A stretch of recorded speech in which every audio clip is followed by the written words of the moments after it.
Hi, this is Shelley Schuette, and this is my first Screencast-O-Matic, and it is about the 2 C's, communication and collaboration.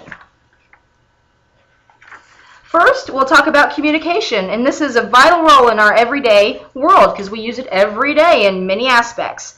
Communication is a general term that implies the conveyance of information either one way or through an exchange with 2 or more partners.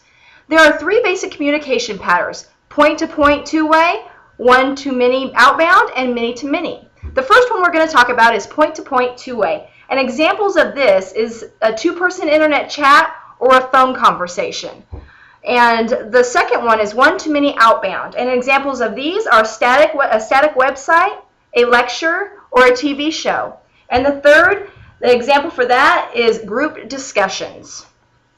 Next, we're going to talk about collaboration. And collaboration is a social interaction in which participants must plan and accomplish something specific together.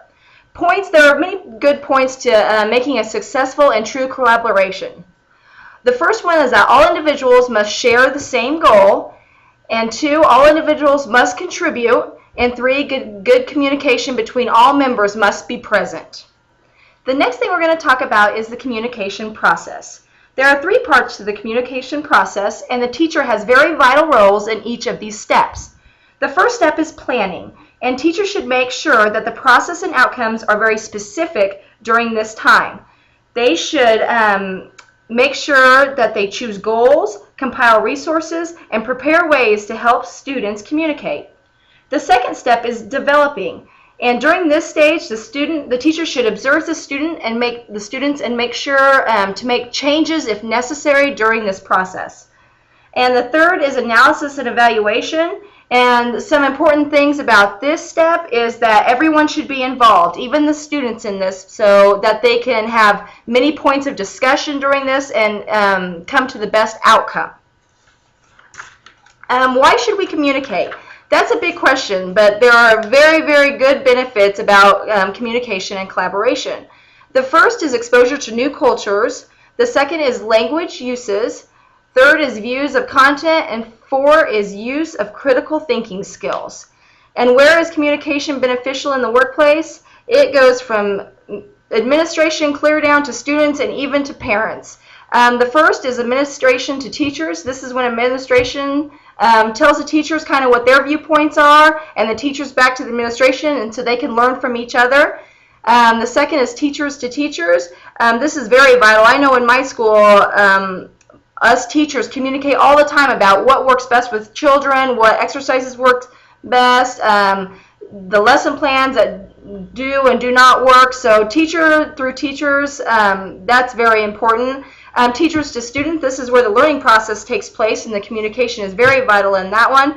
And then during group discussions between students and students, that is where the students learn from each other just by working through exercises and coming up with the best conclusions. The references and standards that I use today, the book that we are currently for the textbook for this class, Supporting Learning with Technology, that's where most of the information came from for this exercise. And then I also had a website that I found, the standards for administrators.